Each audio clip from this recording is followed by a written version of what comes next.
University of Nebraska Medical Center's History Series.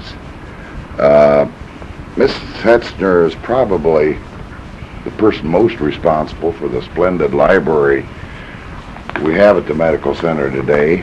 I hope you won't dispute that, Bernice. But I'd like to go back a little bit and see how a person becomes a medical librarian, what got you here. You were born in Omaha, I believe. That's right. And attended high school where? Technical high school. Okay. What did you do? What did you get interested in high school? Well, in high school, I had taken a business course plus college preparatory course because I didn't know whether I could go to college or not. And I thought if I didn't go to college, the business course would help me. In fact, it helped me in college because I learned shorthand and typing, and when I did go to college, I could take all the lecture notes in shorthand and type them up, and I had my lesson. Well, I'm sure you were I guess you were an avid reader. Oh, yes. Yes. Almost the beginning. As long as I can remember, I read everything I could get my hands on. Mm-hmm. I would walk from 35th and Howard down to the public library at 19th and Harney every week and get as many books as they would let me have and bring them home and read them and take them back the next week and I guess you may know what I'm kind of trying to get at is when this spark to be a librarian occurred, or was it just a gradual thing? Well, that occurred because my history professor, my history teacher in high school, Pearl Donahoe, lived with one of the librarians at Tech High School, and they were always looking for students to work in the library, and she recommended me to the chief librarian there as a good student and possible worker in the library. So May Ingalls, who was the director of the library there, was an outstanding high school librarian, in fact world renowned. She sent me a notice to come and see her in the library, and I thought, oh dear, now what have I done? Yes. I don't have overdue book. She asked me if I'd like to work in the library, and to me this was a great honor. I finally, which I accepted, and I worked during my study periods and after school and on Saturday and during vacations in the library. What did you do? Oh, well, I was what they, well, at that time, a student assistant, and we shelved books, and we filed cards, and we wrote out overdue notices, and on Saturdays we read the shelves, which meant that we put all of the books back in the places where they're supposed to be. Mm-hmm. And what were you in high school? What grade when this? Oh, I think this was probably my sophomore year. Yes. My second year in high school, and so I worked in the library then until I graduated. And when I graduated, I still didn't know, I didn't have the wherewithal to go to college, and there weren't scholarships, and there weren't federal funds in those days. Were there even library training programs, that is courses or a degree or anything like that? There were library training programs, but there was only, something like 15 schools in the country. Mm-hmm. And at that time, the library training course was a senior undergraduate course. There were 2 schools in the United States that had graduate programs, and they were not in the Midwest. They required that the student go for the 5th year, but only gave the person a Bachelor of Science degree on top of an AD degree, which is called a 5th year degree. The enrollment in library schools was very limited. There were some training programs in public libraries, but they didn't lead to a degree in library science. But M.A.L.S. again kept advising me to go to college, and after I graduated from high school, I went to work full-time in the Tech High Library. I see. And they called me a library clerk. At this point, did you think Oh, this might be your work? Oh, yes. I just thought it would be great to be able to talk to the students and tell them what was good to read, you know, what would be interesting for them, or to answer questions. I just thought it was great if they had a question in history or whatnot, or in science, to find the answers for it. I gather this librarian was not only well-renowned, but she had the ability to inspire. Yes. They had 5 or 6 librarians there, all with degrees in library science. Alice Horsfall was a great influence, not only for me, but for lots of students. And she later became director of the library, or the chief librarian at Benson High School. When M.A.L.S. retired, Ivor Winterfield, who was in the library at this time, was the one that was instrumental in getting me recognized by M.A.L.S. and recommending me for work in the high school. She was an outstanding librarian and became the chief librarian at Tech High. They were a group of very dedicated women. We didn't have men in library science in those days. And I just thought it was a great thing to be able to read all this material and then be a resource person for other people who wanted to read and to study. And so I followed the advice of Miss Ingalls, and she recommended that I investigate the University of Denver as a library school. Now, at this point, you're working it I'm full-time. working there, full-time. Right after your high school graduation. Yeah. And that went on for 2 years, and finally she said, "You're not going to get any place here. Why don't you think seriously of going to college?" Well, I was earning maybe $80, $90 a month, and I was saving $50 of it a month so I could go to school. And I got all the requirements from the University of Denver. It was a brand new school. And found out what you had to get into library school as a senior. So I started taking those courses at Creighton. Okay, Creighton. Yes. You enrolled at first. Yes. All right. So I went there full-time for 1 full year. And I had to study German, and I had to study French, and I had to have a broad curriculum. This is what library science based their program on. So I went there full-time for 1 year, went back to work for a year, and then went another full-time to Creighton. And while I was working that year in between, I took a 2-hour lunch period and took a French course on my lunch hour and worked till 6 o'clock at night. Well, that way I was able to get into library school as a senior with a total of just a little over 2 years. So in 2 years, you went 2 years to Creighton. And then you transferred to the University of Denver. Okay, what year was that about? That was 1935. Okay.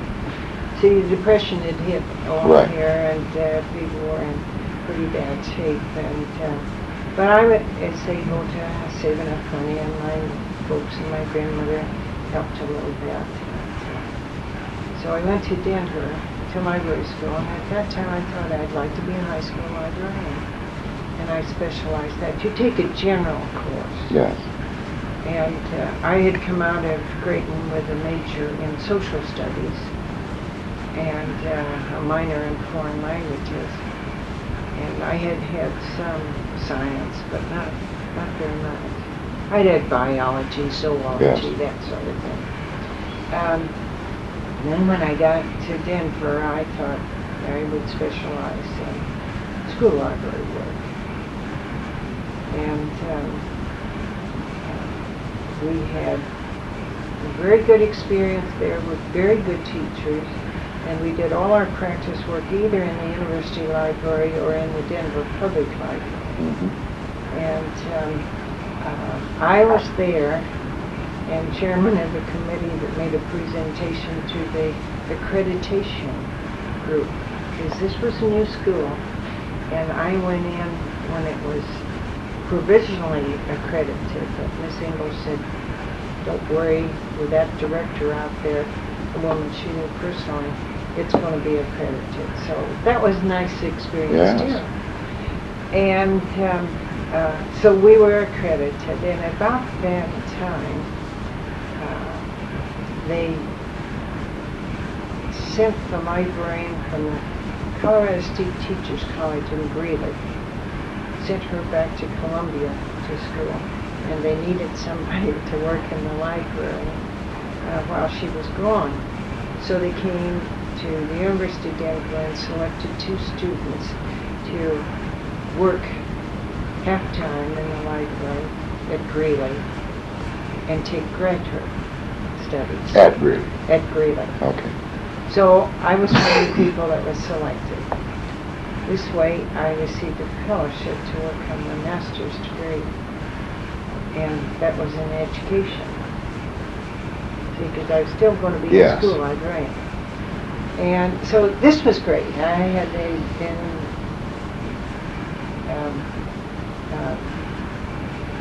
the additional experience you see of working in the college library. This is now known as Northern Colorado University. Mm-hmm. You know.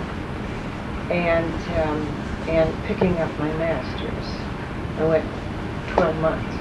Oh, you at 12 months degree? Yeah. Okay. Uh-huh. You came out of that with a master's? With a master's, which served me very well, because then I did go into school work, and this was a bona fide master's degree, you see, that they recognized. School systems would recognize, where they didn't recognize the BS that was earned in the 5th year. Right. Stop just a moment, and you mentioned that there were a few, like you mentioned the few schools who offered library training. Yes. What is the situation today? Now, we're not even getting into medical librarianship, but for librarians. Oh, for librarians, there is one in almost every state. Nebraska is accepted.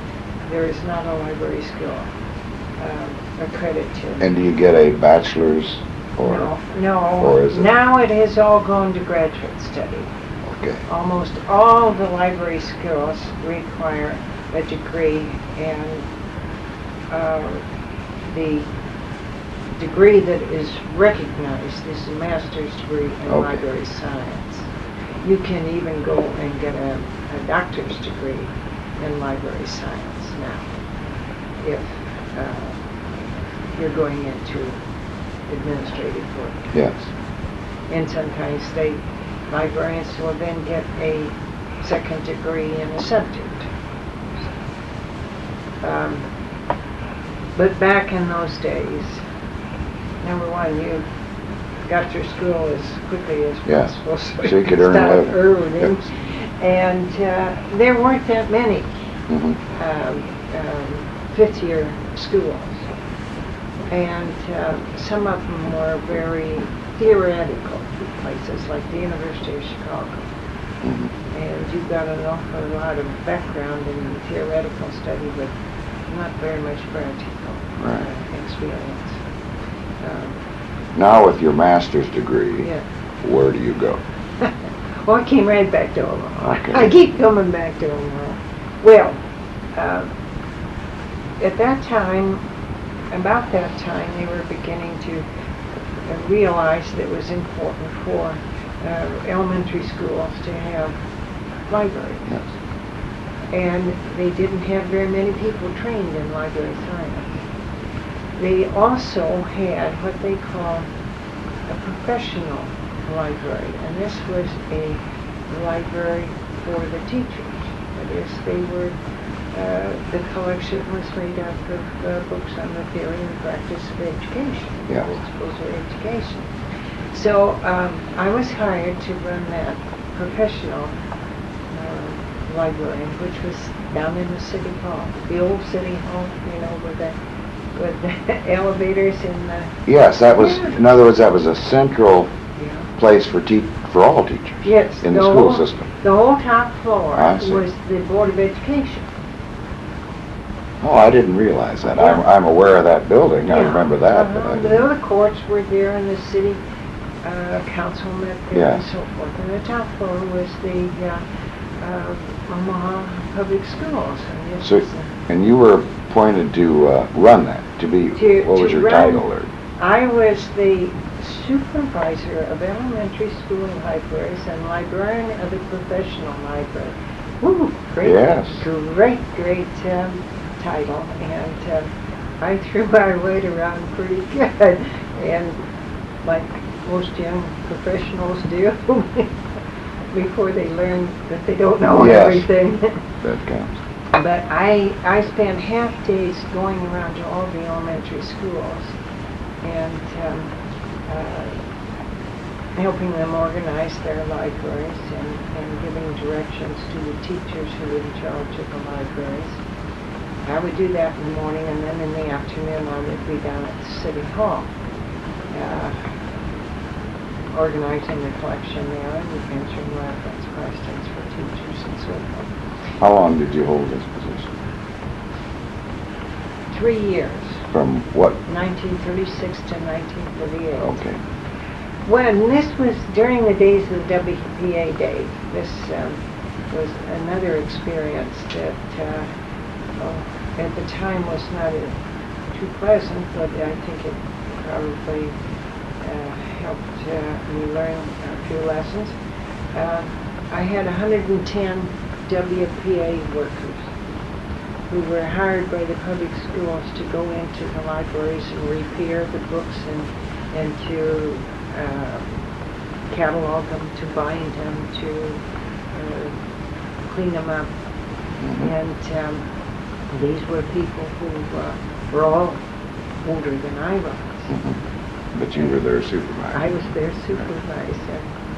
Well, the Omaha Public Schools had trouble getting enough money to run their libraries. And about 1938, I had worked for months on a book list. It was my responsibility to order all the books for all the libraries in the elementary schools. Mhm.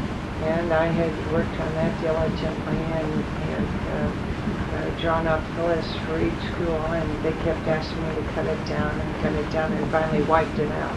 No more books. No more books. And I was pretty disheartened about that. About that time, I heard that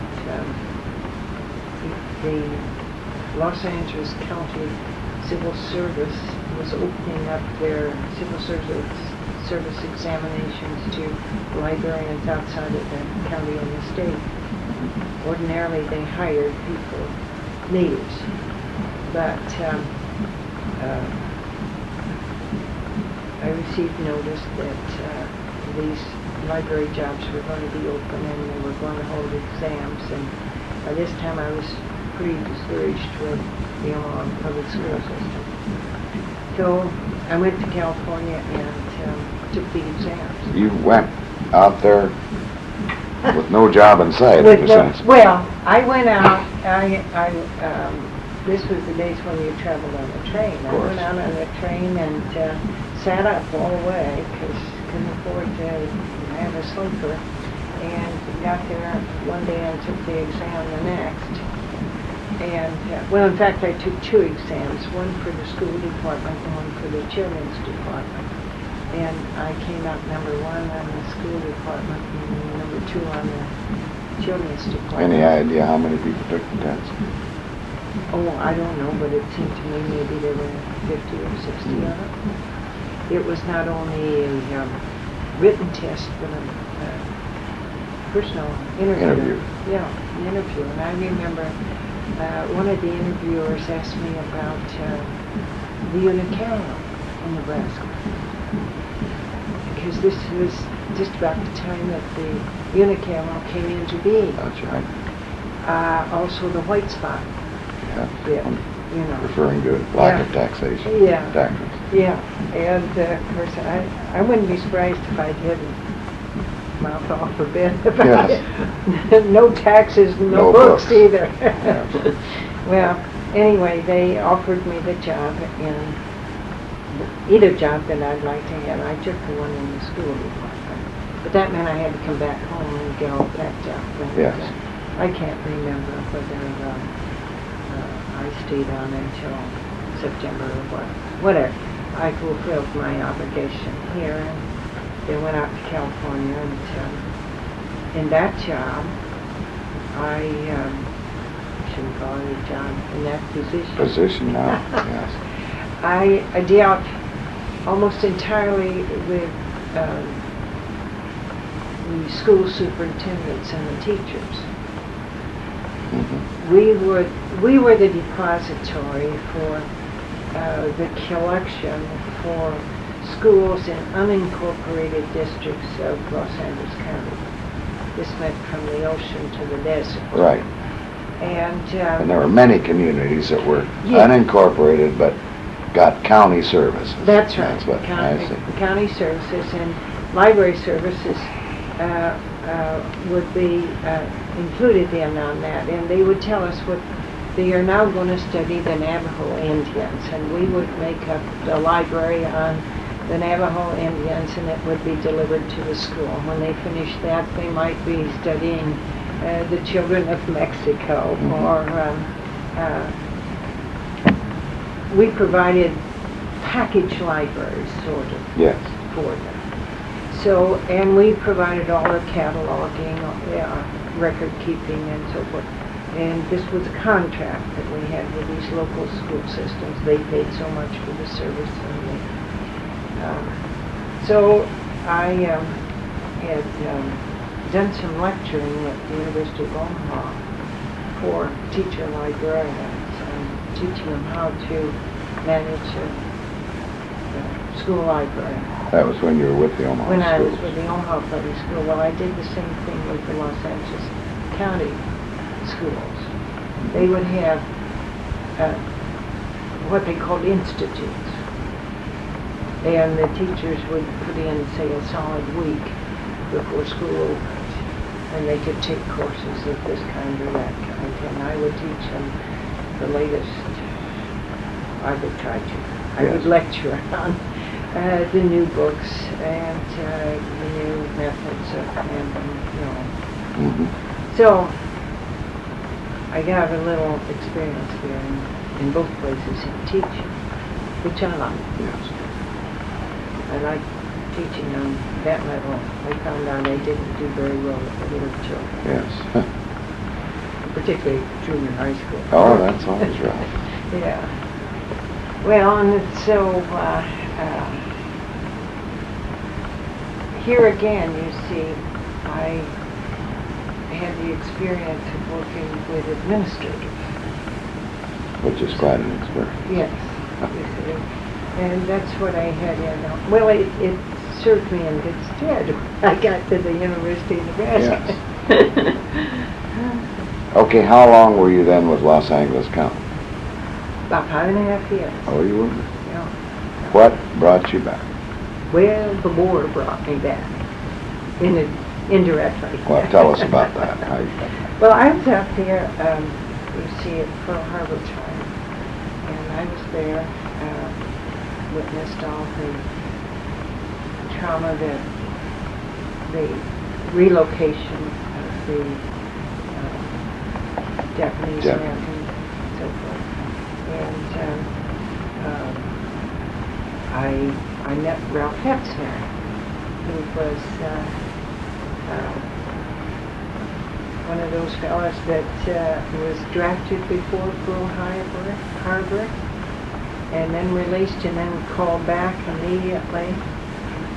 And he was stationed at various places on the West Coast. He finally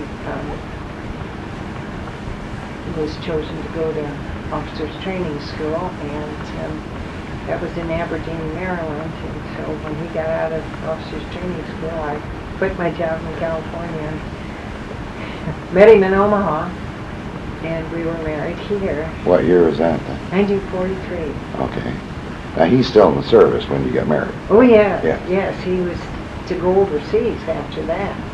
But as soon as it was possible for me to do so, I followed him around. Mm-hmm. And first he was stationed down in Louisiana. Then he was sent to Staten Island, New York. And by this time, after I got there, I thought, well, there isn't much for me to do here in a one-room apartment. So I went to see them at the New York Public Library. Mm-hmm. The person who was in charge of the children's division had worked in California, in fact, on the state level of some sort, and I had met her there. So I went over to see her, and I could hardly get my hat off before they wanted me to go to work at the New York Public Library, and they were so desperate for people because so many people had gone into world work of some sort. And so I, for a little while, worked at the Riverside Branch, New York Public Library. And this was up at 69th and Amsterdam by Columbus Circle. Okay. And it was, again, a unique experience because here it is in a large public library system. The New York Public Library, of course, was famous the world over. And working in the children's department, I was allowed to select books for the children's department. I answered questions. The school children from next door would come over and so forth. And so I stayed there until Ralph was transferred. He was transferred that time to the Port of Embarkation. And so I came home again. Came back to Omaha again. 44? 40, well, the end of 43. 43. Yeah. And believe it or not, I worked for the World Herald for a little while. What'd you do there? Right after you got back? Right after I got married. I worked at the information desk. Okay. Where people called up and said, a lot of them, I said, you ought to call the public library for that. Yeah. Well, I didn't stay there very long because I had an opportunity to go to New Orleans and be with Ralph for a while before he went overseas. And when I came back, I received a call from the same May Ingalls, Oh, yeah. a high school librarian. She had retired and was living in Lincoln. And St. Elizabeth's Hospital was looking for a librarian. And St. Elizabeth in Lincoln. in Lincoln, the School of Nursing, really. Okay. They had a cadet nursing program, and they needed somebody to organize their library. I said, well, I know anything about medicine and nursing. Well, but you're a librarian, you can. So I went to the School of Nursing, St. Elizabeth's Hospital, and lived in the nurses' dormitory. So this, finally we get to We go to finally medicine, get to nursing, health. medicine. And when I finished that project, why there was an opening at the Lincoln City Library. Okay. That was before it was the Bennett Library. Right.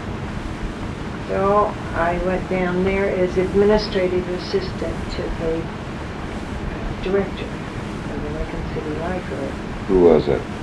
It was Stuart Smith at that time. And he was quite an innovator. And we seemed to get along just fine. We put library collections out in supermarkets. Oh. A house here. Mm-hmm. My mother had just died, and we had a place to live. And in those days, we kind of hung on to that because Right after housing the war.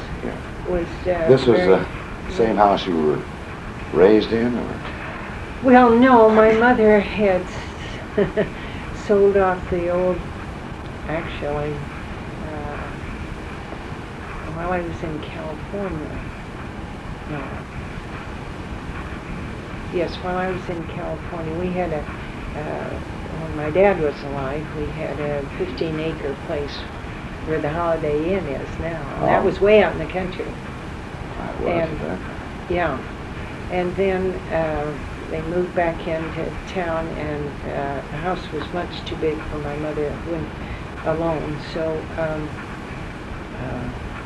I got a call one day down in Lincoln I sold the house. Come find me another house. Come find me. So we did, but this is the house that Ralph and I then decided to settle down in, as I say, because of the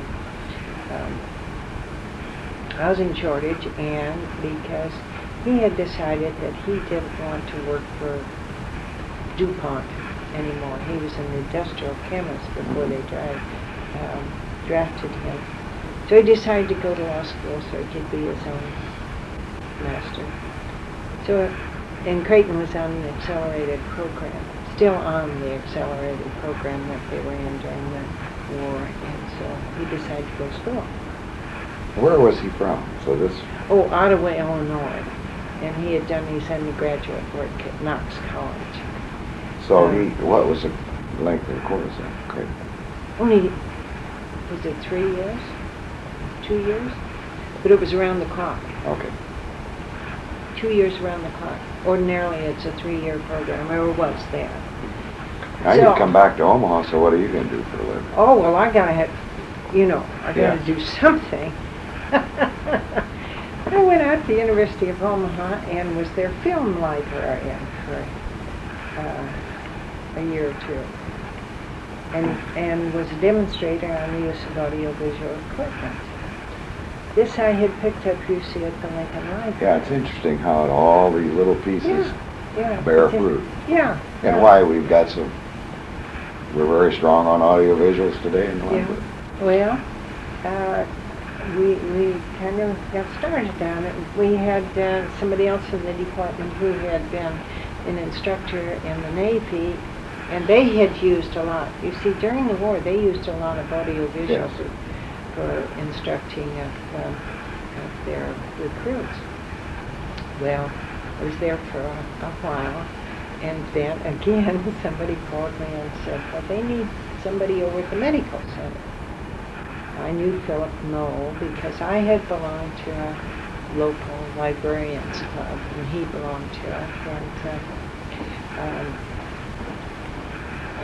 they said they need a catalog opener. So I came over to talk to Philip Knoll and told him I didn't know anything about medicine. He said, well, I never studied medicine either. And so I was offered the position at cataloger for the library. Now stop once again. I'd like to back up. Now you're into a medical library. At that time, was there any special training to be a medical librarian? I don't believe there was any courses at all. Shortly thereafter, the Medical Library Association began sponsoring some courses. But at that time, I think Philip Knoll and all the rest of the librarians had to pick it up on the job, practically. And I remember that even the vocabulary was strange to me. So I went through the list of current subscriptions to journals, and every time I came to a word that I didn't know what it was, I would look it up. So when they talked about otorhinolaryngology, I had to look it up to see what they were talking about. And you found out all they were talking about was yes, ear, nose, and throat. throat. And Philip Moe and Bernice Hetzner as the cataloger, and I replaced Max Fitch, who was a librarian who became interested in medicine and had entered medical school here. Okay. He came out as the cataloger, came out from Vermont. He had had his training at Columbia University, but he didn't want to be a librarian, he wanted to be a physician. So he picked up whatever credits he needed at the University of Omaha and entered medical school, and so the position of cataloger was open. You're telling me there were just two of you running the library. Yes. Tell me what you can about Philip Moe. Well, Philip Moe was a very scholarly person and a good student, a fairly good at administration, but he was a very gentle person. He was in very poor health. And he had been trained at the University of Minnesota and was a confidant of the dean, Harold Luth. Harold Luth was the dean. In fact, there are some of us who felt that he did all the speech writing for Harold Luth. Max Fitch was also very close to Dean Luth. And so the three of them, you see, worked it out so that Max could go to medical school. And Nice. Philip Moe, did some PR for the dean, which apparently he needed. And Philip Moe would be in charge of the commencement programs. We did all kinds of things like that now are done by committees. Right. Yeah. They had a library committee of chairman of the department, Herbert H. Davis, Wilson Moody, Ross McIntyre, John Latta. They were all chairman of the department. All Yeah. We had a long-time employee by the name of Beulah Evans, who was not a librarian. She was a high school graduate who just came to work for the library back in 1922 and grew up with the library and knew every doctor in town and knew everything about every doctor in town. So she was a valuable employee. Yeah. I can see. And she filled me in on lots of history. Had the medical or the College of Medicine had the full-time librarians going how far back, do you suppose, or would? As far as I know, way back to 1912. Who was the first? Do you happen to know? Yeah, the Hallie first? Wilson was the new one. Okay. When Dean Cutter left here and went to Northwestern, the librarian went also. These were all full-time librarians. Now, whether or not they had professional training, I'm not so sure. Madeline Harris was here for a number of years, up until 1940, and she was professionally trained. She was the librarian? She was the librarian, and Philip Moe replaced her in 1940. What was the library like? Oh, physically, and what was the collection like when you first came? Which would be what year now? I came in 40? the fall of 47. Okay. Yeah. And The library was in what is now the biomedical communications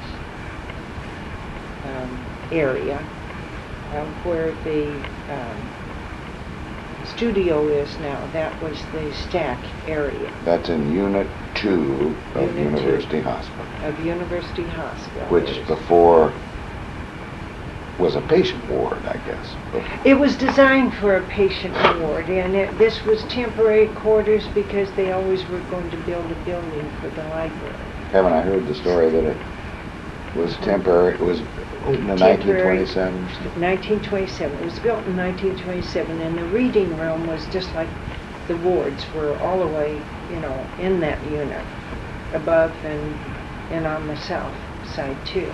And just an aside here, it was in temporary quarters from 1927 until 1970. Yes, that's. Well, tell them more about the library as it existed then. Well, the reading room had large tables in it that seated 6 at each table, and I think we had 96 seats in that room.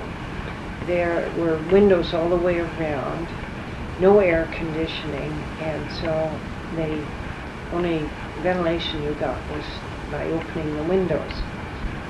About this time, they were grading down the area that eventually became a parking lot to the west of Unit 2, and all that dirt came into the library. Mm-hmm. The area below the library was designed for library stacks because it had very narrow windows, and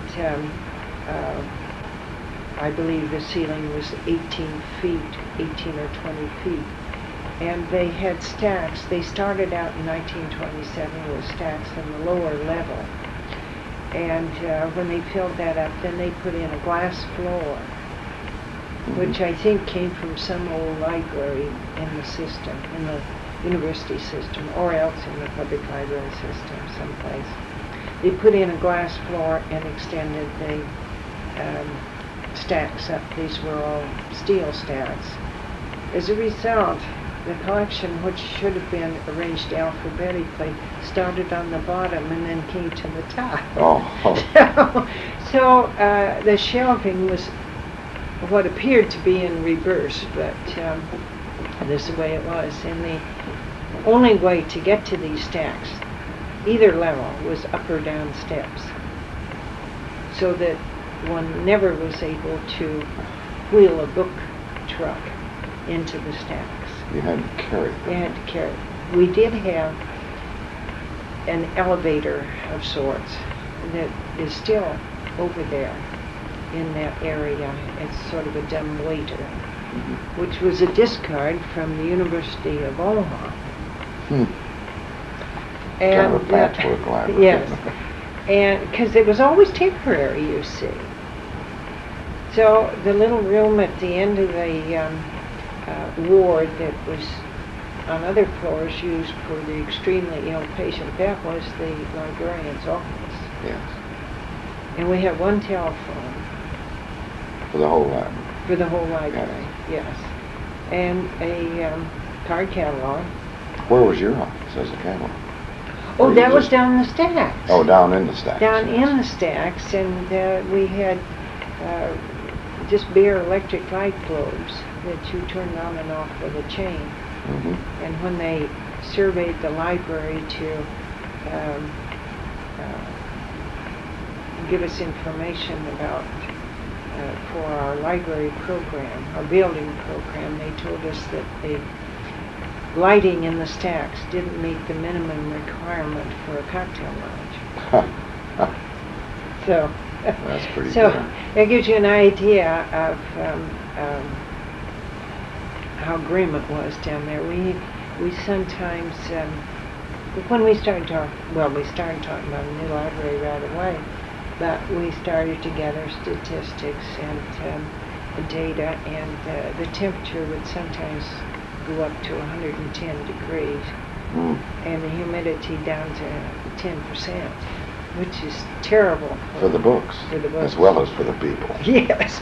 Oh, for the books. because they had to last. The people we can replace. Yeah. So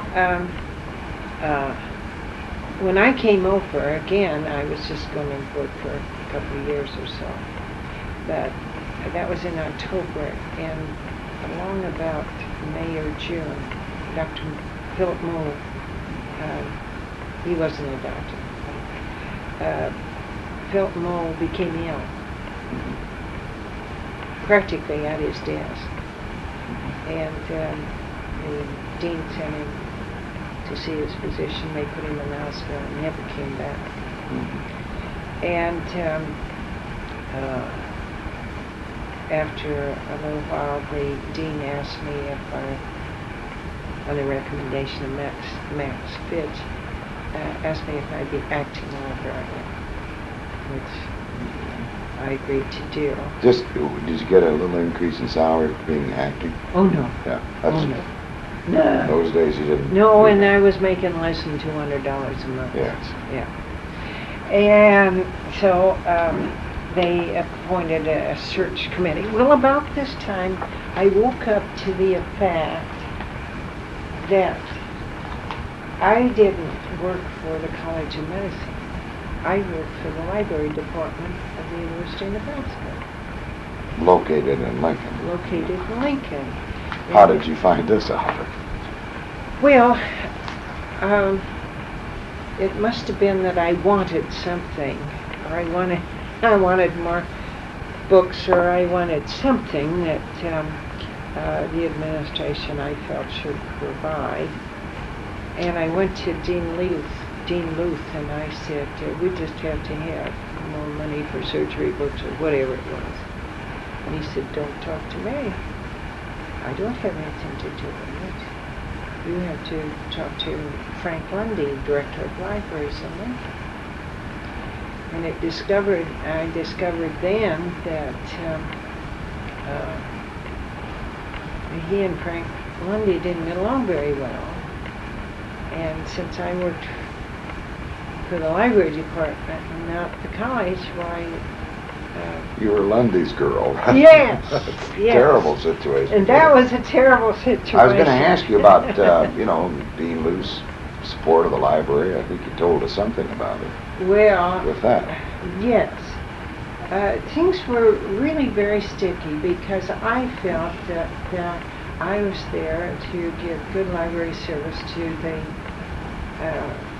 medical faculty and the medical students in the School of Nursing. And this was the kind of encouragement I got from the library committee. They were all very supportive, and they did everything they could to make the program operate on a high level. But Dean Luth, it even got to the place where he wouldn't speak to me. He would come in with a reference question and hand it to Miss Evans. Did you succeed with Frank Lundy in those early days? Well, yes, to a certain extent, except that he felt that I was giving he called it gold lace service to the medical faculty, which the other librarians were not able to do, given their resources. I felt that they were getting the cream of the budget because they were right there. They had a beautiful new building to work in, and every time that I went down to get in on a budget session, I was kind of, pushed aside. They determined the budget for the medical center. Oh, they did. Over the Salaries, appointments, even clerical appointments, and the budget for the books and periodicals. And in fact, at one time, they did the ordering and the paying for, and the continuation, that is the journal subscriptions. But I wasn't satisfied with the way they did it, and I felt that they were not claiming missing issues when they as promptly as they should. So I asked that be transferred up here, which they gladly did. But then they didn't. No money, I'll bet. No. No. And Reuben Saxon was the finance director up here then, and he fought hard to get the money. Well, it finally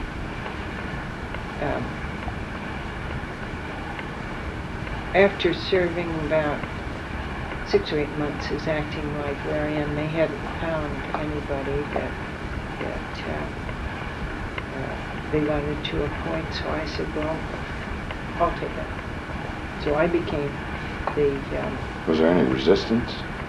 Oh, the library committee was just great, Mm-hmm. you know, and they recommended it, and so it was all right with Lundy. This was before any of these other problems came up with them. We had an associate director down in Lincoln by the name of Rich Farley, who was very cooperative, and he kind of was in charge of all the technical, science and tech subject areas. The University of Nebraska library system was an innovative system in that it was divided by subject area. In other words, they had a humanities department, a social studies department, a science and technology department, and then medicine was included in the science and technology department. It was innovative in that respect. It was also innovative in the fact that Mr. Lundy had made as his graduate study towards his PhD, which he never got, the study of academic rank for librarians. Mm-hmm. So the University of Nebraska, and this was under Gustafson, Chancellor of the university. Chancellor Reuben Gustafson recognized the importance of libraries, and he was very supportive of libraries, and he helped Mr. Lundy. He supported Mr. Lundy's contention that librarians were academic people. Mm-hmm. So librarians at the University of Nebraska had an academic rank before lots of other places. Yeah. Would you be in a particular department or just? Well, that again was this kind of a sticky part. The librarians in Lincoln were like humanities librarian with academic rank of assistant professor or associate professor. So I was a librarian, college medicine with academic rank of, I think I started as assistant professor and then moved on up. Well, as soon as that, I can't remember when it was, but as soon as that academic rank was granted to me in Lincoln, the library committee said, well, if she's going to be academic, let's give her a academic rank in the College of Medicine. So they went to the executive faculty, and Dr. Latta is chairman of the library committee, and I received the appointment of assistant professor, College of Medicine. Assistant professor of library science, College of Medicine. They decided it was library science because that was my field. And so every time the library department would raise me in rank, the library committee would recommend it to the executive faculty. College of Medicine. At College of Medicine. So since 1963, I've been full professor. Mm-hmm. And that was another bone of contention for the people down in Lincoln because they didn't have rank in a college. Mm-hmm. Even the librarian at the Ag College didn't ever, or the law, well, the law librarian did because he taught medical legal bibliography, and so he had a rank in the College of Law. But the problem got to the place where it was difficult to pin responsibility in certain areas. For instance, we had stored in the library additional stacks, which we needed, because our stacks were full. And they had been there since 1940, and were not erected immediately because of the war situation. And when the war was over and I came on, we said, let's get them up. Maybe this is what I went to the dean about. And he said, well, go ask Mr. Lundy. You go ask Mr. Lundy. Well, don't ask me for it. That's College of Medicine. Yeah. Okay. Lundy did have the budget. That's where the money came from. That's where the money came from. So it finally came down to a confrontation between the library committee, Dr. Latta, Dr. McIntyre, and somebody else that went to Lincoln and talked to the chancellor, who was acting chancellor, Selleck at that time. Yes. And said, we've got these stacks, we need them, and we have to have them all. And it finally boiled down to Selleck telling a man by the name of Fowler, did you remember him? Whoever is in charge of physical plant. You see, Yes. you see, we had physical plant from Lincoln, who was really in charge up here too. Yeah, and that was true in finance and other. Yes, yes. Because we, at that time, We're a branch of. a college of No, the yeah. University. Well, they finally then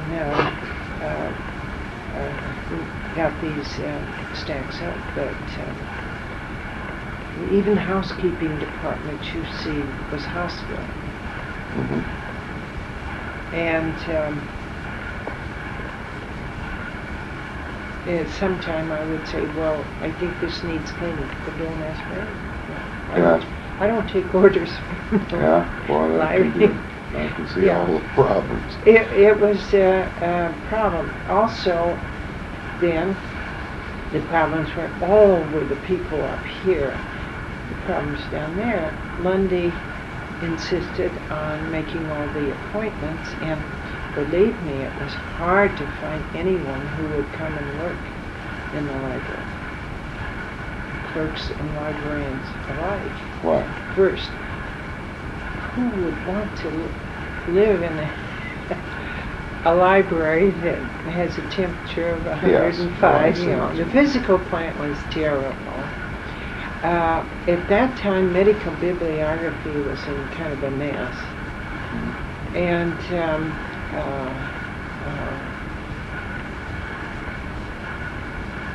by this time,